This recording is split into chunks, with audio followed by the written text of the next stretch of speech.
We're now joined by Petal Robertson, who is Secretary-Treasurer of the NJEA. Good to have you with us, Petal. Nice to be here. We were talking about it before we got on the air. You're a teacher in my hometown in Montclair. You teach at the high school, right? Yes, I'm a high school English teacher. When did you know that teaching was going to be the profession you were going to go into? At 5 years old, Steve, when I made my brothers play school with me alongside all of my dolls and their GI Joes that I lined up, and I had a You didn't do that. I Petal, did. you didn't do that. You did that? And I did, and I had a little tiny square chalkboard with those little sponge erasers. Oh yes, I did, and we met daily. They met, and they could not be late, and they had to be prepared. Absolutely not. I had lesson plans, Steve. That's how far I took it. Tell everyone where you grew up. So I grew up in Brooklyn, New York, and then we moved to Plainfield, New Jersey. And I actually went to high school in Toronto, Canada, and came back here for school. My parents I am the only American-born child in my family. My family is actually from Guyana in South America. So let me ask you, Petal, I'm sorry for interrupting. What has that meant to you being a first-generation American educator, leader here in this organization? What has it meant to you and your family? Everything. It's funny, just last week I was saying to someone that it's like watching a dream fulfilled and a promise fulfilled. So my family, I come from a very, very big family. My mom was one of 8. My father is one of 16. I have a zillion cousins, Steve. They're everywhere. And you sound like Italians, but that's okay. Yes, yes. Just as close. And I hear you. And so then you understand there's definitely this aspect of like collective power and togetherness that forever existed in our family. And as a child of immigrants, I recognized that was the way my parents succeeded. Our survival, our success was dependent upon each other. We all sort of had to depend upon each other to get through. And so that was my constant push. And to now see for my parents to have come to this country with really big dreams for their children, especially in terms of education, and to come to this point is just so rewarding for me.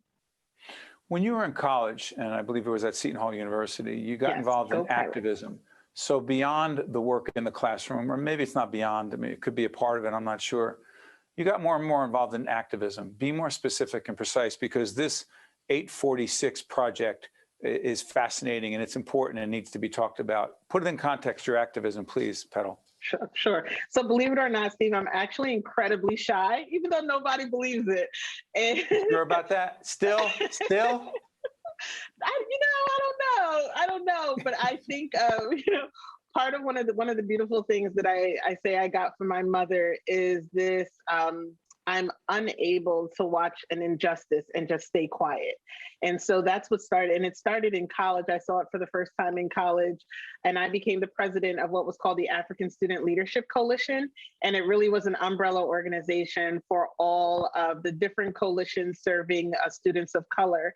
And when we began to have some racial incidents on campus, we had to make the decision that are we going to step over our fear and step into courage and actually take viable steps to make the campus safer for students of color and all students and the students that come after us. And once you get a little taste of activism, Steve, like there's no turning back. So, and I think that's sort of where it started for me. Once I started there and I saw the change that it made in people's lives, I saw the change that it made in the community, I realized that there really is no separation between education and activism. As an educator, you have a responsibility to your community. So when I became the president of the Montclair Education Association, we saw the need in the community, and that's sort of where the 846 project started. Go ahead, I'm sorry. No, just 846, just so we can clarify this, and I'm sorry if you're about to say it. The murder of George Floyd with Daryl Chauvin, the police officer, had his knee on his neck for 8 minutes and 46 horrific seconds, a murder on camera for all of us to see, witness, experience. That project, what is it and why is it so important? So the 846 Project is a promise from the Education Association to the community that we'll never stop fighting for racial, social, economic, and educational justice.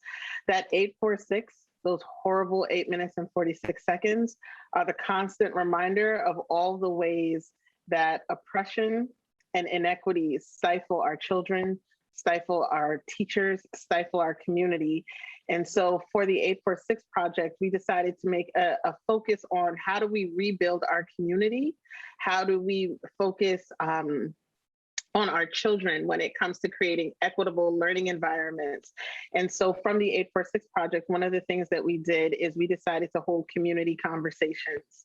And following the murder of George Floyd, that became a very necessary thing to do, to provide spaces, safe spaces, not necessarily comfortable spaces, but safe spaces for these conversations around race and racial justice to be held. Real quick on this, because I know this was also a theme at the NJEA Convention. And again, we'll put up the website for people to find out more about the convention. I need you to respond to this, though. And I talked to Sean Spiller, your president, about this as well. We talked about the role of teaching race and racism in our schools. How do you respond to those watching right now, those across the region, New Jersey, the region, and the nation, who say, quote, I just don't see race? Then I tell them, then you don't see me, and you don't see the hundreds upon hundreds of students that sit in our classrooms every day. Then you're not seeing their families, their histories. You're not seeing America. Because race, America is built of all of these races, the history of all these races, the victories of all of these races, all of that is what America is. So to say that you don't see it means that I lack visibility to you as well. And so that's why it becomes imperative as educators that we teach truth, that we make sure that all students see themselves represented in our curriculums, in our classrooms, in our teaching staff. It's almost mandatory. Well, I wish I could talk to you for a lot longer. Real quick, biggest memory, most significant, impactful memory from the New Jersey Education Association Convention in Atlantic City is? My biggest memory from it was simply the unionism. You literally got to see unionism in action. You got to see the power of collective voice. Everywhere you walked on the floor, you saw every single aspect of our union represented. We had our SOGI committee, we had our members of color committee, we had teachers from early career to retirees, and we all were able to gather safely together and remember why we joined the union in the first place. And so that feeling when I hit the floor was probably the best memory I could have of the entire convention. Petal, I got to let you go, but and by the way, the NJEA, longtime supporter of public broadcasting, the work we do as well. What the heck is Petal Plus One? What did you do? In Atlantic City, did you hang out with people? And what'd you do? Really quickly, Steve, I love company. So Petal Plus One is what unionism is to me.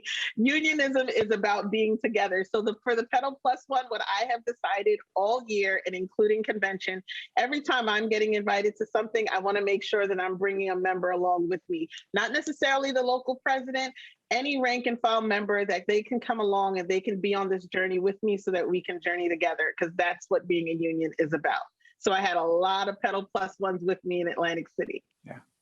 Hey, Petal, that's awesome. I want to thank you so much for joining us. Thank you so much for the time.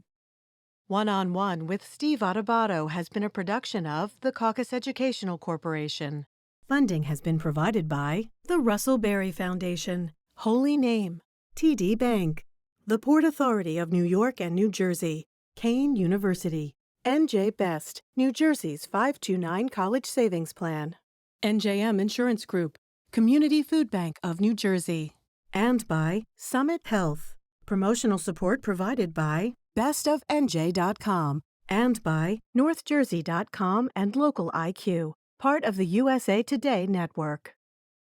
NJM Insurance Company has been serving New Jersey policyholders for more than 100 years. But just who are NJM's policyholders? They're the men and women who teach our children, the public sector employees who maintain our infrastructure, the workers who craft our manufactured goods, and New Jersey's next generation of leaders. the people who make our state a great place to call home. NJM, we've got New Jersey covered.